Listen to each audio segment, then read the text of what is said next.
सशक्त लोकपाल कायद्यामुळे किमान 80% भ्रष्टाचाराला आळा बसेल असा विश्वास ज्येष्ठ समाजसेवक अण्णा हजारे यांनी व्यक्त केला। महाराष्ट्रासाठी सशक्त लोकायुक्त कायदा आणि केंद्रात सशक्त लोकपाल कायदा व्हावा यासाठीच्या जनजागृतीसाठी अण्णा हजारे यांच्या जाहीर सभेचे आयोजन केले होते। भ्रष्टाचार विरोधी जन आंदोलन न्यास पुणे जिल्हा यांच्या वतीने कर्वेनगरमधील अशोक विद्यालयाच्या मैदानावर कार्यक्रम झाला। यावेळी व्यासपीठावर जिल्हाध्यक्ष राधेश्याम जगताप, प्रकाश पोरवाल, केडी पवार, दत्तात्रय सायकर, बापू पाडळकर, नितीन प्रधान, दीपक भराडिया आदी उपस्थित होते। अण्णा म्हणाले, सशक्त लोकपाल कायद्यामुळे किमान 80% भ्रष्टाचाराला आळा बसेल, परंतु हा कायदा केला तर सरकारमधील प्रमुख मंत्री त्यामध्ये अडकले जातील अशी भीती वाटत असल्याने हा कायदा करण्याचे टाळले जात आहे। जनता दुष्काळाला सामोरी जात असताना मंत्र्यांकडून परदेशी दौऱ्यांचे नियोजन करण्यात येत आहे। युवराज आले, शेतकऱ्यांशी बोलले, पण त्यांच्या बोलण्याने दुष्काळ कमी होणार आहे का हा प्रश्न आहे। जनता ही मालक आहे, ती मालकच राहिली पाहिजे आणि त्यासाठी लोकपाल सारखा कायदा करणे गरजेचे बनले आहे। पुण्याला पाणी पुरवठा करणाऱ्या वरसगाव धरणातून लवासासाठी बंधारे बांधण्याची परवानगी देण्यात आली होती, परंतु आम्ही विरोध केल्यामुळे बंधाऱ्याची कामे थांबली आहेत। बंधारे झाले तर भविष्यात पुण्याला पाणी मिळणार नाही असेही हजारे यांनी यावेळी सांगितले। आणि आता 60 टोल आणखी बंद करणार, 60 टोल। आता एक टोल असा सुरू होतोय या पुढच्या महिन्यात, पुणे ते जालना टोलवरून 60 किलोमीटरच्या स्पीडने गाडी जाईल टोलवरून, त्याला थांबायची गरज नाही।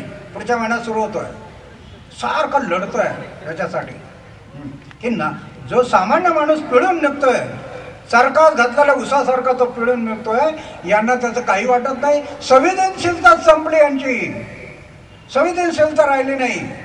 कारण राहायला बंगल्यामध्ये एअर कंडिशन, गाडीमध्ये एअर कंडिशन, ऑफिसमध्ये एअर कंडिशन, या एअर कंडिशन मध्ये हे गरिबांचं दुःख विसरले, त्यांना दुःख वाटत नाही। आता पाहिलं ना मध्ये आमचे एक युवराज आले दुष्काळाचा प्रश्न सोडवायला, दिल्लीवरून आले पुण्यात, पुण्यातून हेलिकॉप्टर 2 तास थांबले। दुष्काळ काय, शेतकऱ्यांचे बोलले गेले। अरे यांनी दुष्काळ संपतो काय? अशाने दुष्काळ संपतो? त्याला अभ्यास करा ना।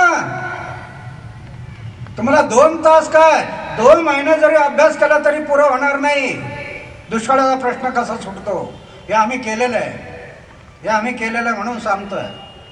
एवढ्या दुष्काळातही आम्ही जे प्रयोग केले तिथं पाण्याची टंचाई नाही, टंचाई नाही। म्हणून मला सांगण्याचं तात्पर्य कसं आहे की हे जे कायदे झालेत या कायद्यामुळं थोडासा आळा बसला। हा धरणांची काय अवस्था आहे, धरणांची काय अवस्था आहे। आता मला हे जगताप म्हणत होते पाण्याचा प्रश्न, अरे पाण्याचा प्रश्न आम्ही निर्माण करायला लागलो। काय लवासाची गरज होती का? गरज आहे का लवासाची? वरसगाव धरण हे पुण्याच्या शहरासाठी पिण्याच्या पाण्यासाठी ठेवलेलं धरण, आणि त्या धरणामध्ये तुम्ही लवासाला 10 बंधारे बांधायची परवानगी देता त्या धरणाच्या आतमध्ये।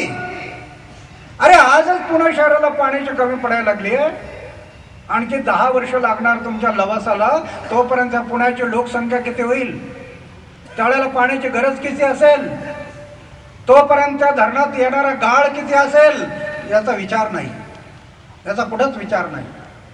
फक्त पैसे खाणं बस, रेशन सर्वांच्या हक्काचं। आज रेशनची काय अवस्था आहे पाहता, रॉकेल पेट्रोल पंपावरती, जनतेचं रॉकेल पेट्रोल पंपावरती, आणि रॉकेल पेट्रोलमध्ये मिक्स करतात, त्या गाड्यांचं सगळं वाटोळं होतं आहे। त्यांना काही चिंता नाही याची, राष्ट्रीय संपत्तीची हानी होते त्यांना वाटतच नाही।